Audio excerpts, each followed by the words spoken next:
भारतीय जनता भाई दानिश अली बोल रहे हैं, दानिश अली बोल रहे हैं, बताइए जरा। देता हूँ आपको। भारतीय जनता पार्टी की राजनीति, इतिहास पढ़ के आना चाहिए। अच्छा ठीक है, जनता पार्टी के नेता, ठीक है। अरे शर्मा जी सुन लीजिए, अब धर्मेंद्र जी बताइए। शर्मा जी राम नरेश यादव उस समय, अरे शर्मा जी सुनिए, अब मेरा नंबर आ गया, सुन लीजिए आप, मुख्यमंत्री सुन लीजिए शर्मा जी, अब आप सुन लीजिए भाई।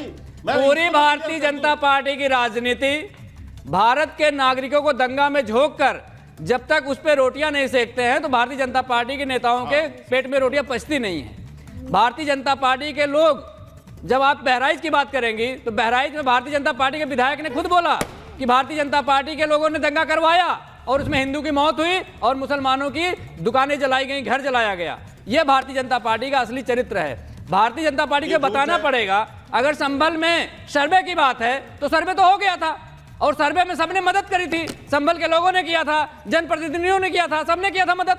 लेकिन जो भारतीय जनता पार्टी की मंशा थी कि वहां पे दंगा होना चाहिए, वो दंगा उस दिन नहीं हो पाया था, इसलिए भारतीय जनता पार्टी का पूरा तंत्र उसके अगले दिन दंगा कराने के लिए पहुंच गया। भारत के इतिहास में पहली बार ऐसा हुआ होगा सुचरिता जी। नहीं, आप तो गंभीर आरोप लगा रहे हैं कि पार्टी पहुंची दंगा कराने। बिल्कुल पहुंची, भारतीय जनता पार्टी पहुंची दंगा कराने। एफआईआर में आपके सांसद का नाम है और दंगा इन्होंने कराया है। बिल्कुल भारतीय जनता पार्टी ने कराया है। अगर भारतीय जनता पार्टी नहीं कराया दंगा तो इसके एक दिन पहले दंगा क्यों नहीं हुआ? उससे जब एक दिन पहले सर्वे हो चुका था उस दिन दंगा नहीं हुआ, जब सुबह 6:30 बजे भारतीय जनता पार्टी कार्यकर्ता और भारतीय जनता पार्टी के दंगा ये वाली डिबेट तो आप पिछले 24 नवंबर की तस्वीरें हैं, मुझे लग रहा है 1 महीने से ये वाली डिबेट चल रही है। लेकिन अभी जो ये इतने निशान मिल गए हैं प्रोफेसर साहब, इसके बाद जो हिंदू वहां जाकर पूजा करना चाह रहे हैं, ये तो तस्वीरें आने लग गई, ये भी पूछने लग गए कि वहां क्या तीर्थ स्थल बनाया जाए, क्योंकि वहां तो कल की अवतार होने वाले।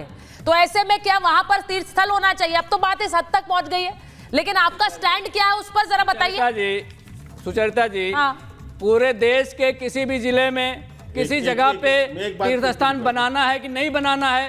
अगर बनाना तो बने, उसमें क्या दिक्कत है? कौन मना कर रहा है? वहाँ ये बड़ा डिप्लोमेटिक जवाब है। नहीं, संभल में ये बड़ा डिप्लोमेटिक जवाब है। संभल पर बोलिए ना, ये बोलिए कि संभल में किसी ने मना किया क्या? तो बन जाए वहाँ तीर्थ स्थल। किसी ने मना किया? वहाँ तीर्थ स्थल बन जाए। निवासी ने मना किया? नहीं, किसी पॉलिटिकल संभल निवासी तो चाह रहे हैं। मैं आपसे सुनिए मेरी बात, सियासी रुख क्या आपका? संभल में तीर्थ स्थल होना चाहिए? मैं फिर आपको बता रहा हूँ, सुनिए। नहीं होना चाहिए कि नहीं होना चाहिए? नहीं, तीर्थ स्थल क्यों नहीं होना चाहिए? हर जगह होना चाहिए, उसमें क्या? तो बड़ी बात कह रहे हैं भाई। अखिलेश जी के नेता बोल रहे हैं कि संभल में तीर्थ स्थल होना चाहिए। तीर्थ स्थल होना चाहिए, बिल्कुल होना चाहिए। जितने धर्म के लोग रहते हैं उनके भी तीर्थ स्थल होने चाहिए, सबके तीर्थ स्थल होने चाहिए। पूरे देश के संविधान में जितने लोग हैं सबके तीर्थ स्थल होने चाहिए, हर जगह होने चाहिए। इसमें क्या दिक्कत है? ठीक है। अब सवाल मेरा सवाल ये है शर्मा जी से, जिस बावली की बात आप कर रही हैं, वो बावली किसी हिंदू राजा की थी। उस हिंदू राजा ने किसी हिंदू रियल एस्टेट वाले को बेच दिया, बिल्डर को बेच दिया। अब उस बिल्डर ने जब प्लॉटिंग करी तो उस जगह को छोड़ के बाकी जगहों की प्लॉटिंग कर दी। अब जो बिल्डर था, बिल्डर ने उसको मिट्टी से ढक दिया। उत्तर प्रदेश की सरकार उस बिल्डर पे क्या कार्रवाई की? उस बिल्डर ने क्यों उसको ढका? ये मुझे बता दीजिए। अगर दूसरे धर्म के लोग वहां कब्जा करना चाहते तो उस पर कब्जा करते, लेकिन बिल्डर ने उसको उसकी जो अस्तित्व है उसको छुपाने का प्रयास क्यों किया? तो बड़ा सिंपल कार्रवाई क्यों नहीं? मुझे बड़ी सिंपल सी चीज लग रही है धर्मेंद्र जी। अगर आपको लग रहा है कि बिल्डर पर कार्रवाई हो और हिंदुओं का धर्मस्थल वहां बन जाए तो फिर तो डिबेट ही खत्म हो गई, फिर तो महाभारत की जरूरत ही नहीं है। फिर समाजवादी पार्टी भी वही चाह रही है, बीजेपी भी वही चाह रही है, तो फिर तो आप एक पेज पर है। फिर क्यों विवाद है? फिर क्यों अखिलेश जी कह रहे हैं कि भाई इनकी सरकार खुद की नींव खोद देंगे? फिर तो ये आप भी चाह रहे हैं कि वहाँ तीर्थ स्थल बन जाए। मैं एक बार जरा ताजा तस्वीरें दिखाऊंगी। के शर्मा जी बयान जा रहे हैं क्योंकि डीजीपी सर हमारे साथ है। डीजीपी सर जरा एक खबर सुन लीजिए। एक जवाब दे दूं। अच्छा शर्मा जी बोलिए, जवाब दीजिए, छोटा जवाब। हाँ दीजिए, छोटा जवाब दे दूं फिर आप बोलिए। मैं छोटा सा जवाब देता हूं। पहली बात, आपने राम नरेश, आपने मुख्य सरकार की बात की उस दौर की, ठीक है। देखिए उस समय राम नरेश यादव जो कि समाजवादी पार्टी के थे, वो वहां के मुख्यमंत्री थे। जनता दल की सरकार थी। जनता दल उस समय पूरे भारत में कांग्रेस को छोड़ के बाकी सब दल एक साथ थे। इमरजेंसी के पीरियड की बात है ये, ठीक है। इसके बाद ये राम नरेश यादव कांग्रेस में गए। नंबर 1 तो इसको क्लियर। आप कहाँ थे उस समय? दूसरी बात, इन्होंने कहा उस समय आप कहाँ थे? आपकी पार्टी कहाँ थी? तो बता दीजिए। माननीय योगी जी ने सदन के अंदर बहराइच में जो ये विधायक की बात कर रहे हैं, उस संदर्भ में सदन के अंदर उन्होंने, योगी जी ने बयान दिया। आप जानती हैं सुचेता जी, सदन के अंदर, अरे सदन के अंदर तो गृह मंत्री बाबा साहब को गाली देना शुरू कर दिए हैं। अब सदन का दुहाई क्यों दे रहे हैं? मुझे बताइए धर्मेंद्र जी, ये बात मैं हमेशा कहती हूँ, चाहे बीजेपी हो या आप हो, जो लोग स्टूडियो में होते हैं थोड़ा एडवांटेज। तीसरी बात थोड़ा क्लियर करो, तीसरी बात क्लियर कर दो। हाँ तो नहीं, वो सरकार वाला सवाल कांग्रेस ने उठाया है तो उस पर वो क्लैरिफिकेशन दे रहे हैं। हाँ मैं वो भी दे दें। अब मैं दंगे की बात कर रहा हूँ। अभी इन्होंने कहा भाजपा के लोगों ने करा है। दंगा किसके बीच हुआ है वहां पर? आपके पास तो आपके विधायक ने कहा शर्मा जी, आप अपने विधायक की बात मानते नहीं मानते हैं? समाजवादी की मत मानिए, अपने विधायक की मानोगे क्या? अच्छा ठीक है, मुंह में मिर्ची डाल के आए हो क्या कि जबान नहीं रुक रही है? अच्छा आप जहर का इंजेक्शन लगवा के आए हैं क्या? जहर का इंजेक्शन लगवा के आए हैं क्या? आप लोगों ने भी जहर का इंजेक्शन लगवाए हैं, पूरे समाज में जहर घोलेंगे। ये बवासीर जहर की पुड़िया। अच्छा ठीक है, अब एक मिनट रुकिए, मैं एक बार मैं जरा बाकी मेहमानों पर भी जाऊंगी, लेकिन बड़ी खबर बता रही हूँ। आ रही हूँ शर्मा जी, मैं आ रही हूँ आपके पास भी आ रही हूँ, धर्मेंद्र जी के पास जाऊंगी। एक मिनट रुक जाइए।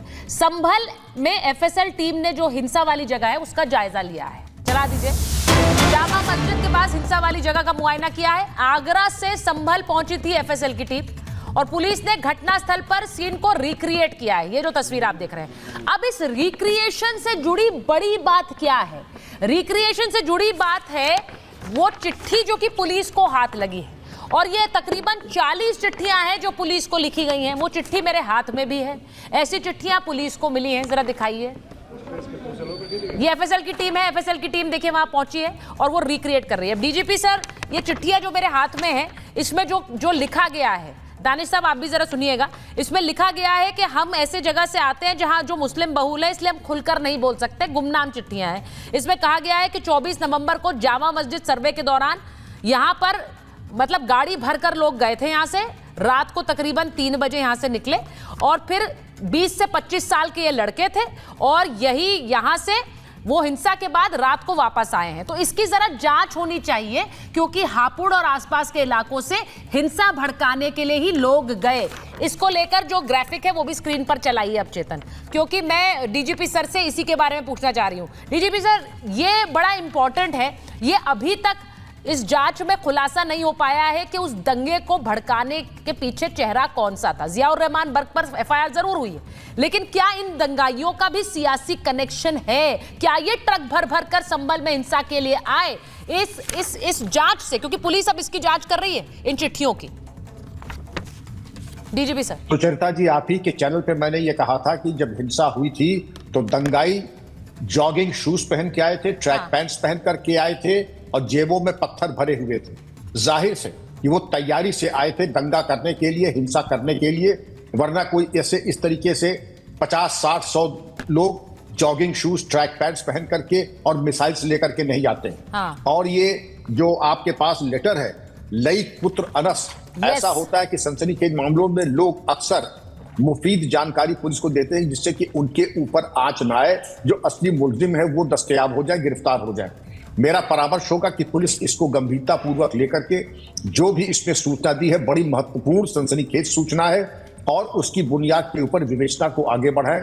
और ये देखें कि आपने खुद बताया कि इसके ऊपर 151 का केस पहले चल चुका है, यानी पहले भी ये अपराधी रहा होगा, तभी इसके ऊपर धारा 151 तत्कालीन सीआरपीसी का इसके ऊपर केस चला है। और वर्तमान में भी अगर ये मूवमेंट बताया है कि हापुड़ से ट्रक में बैठ करके लड़कों को लाया गया था, तो इसके बारे में पता लगाना कोई बड़ी चीज नहीं है। हमारे कुशल विवेचक सुचरिता जी इसकी तह में जाकर के पूरी तरीके से पता लगा लेंगे कि आखिर किसने किसको बैठाया, कितने पैसे दिए, क्या मोटिवेशन था और किस तरीके से किया है। और जो एफएसएल की टीम आगरा से आई है वो यही देखेगी कि ट्रैजेक्टरी क्या थी, पत्थर चलाने की ट्रैजेक्टरी क्या थी, गोली चलाने की ट्रैजेक्टरी थी कि कैसे गोली आर पार हुई, और उन कारतूसों की जिसकी चर्चा भी आपके चैनल पर कर चुके थे। और एक विद्वान प्रवक्ता ने कहा कि आपको बड़ी अच्छी जानकारी है। अब जानकारी अगर हमें नहीं होगी तो और किसको होगी?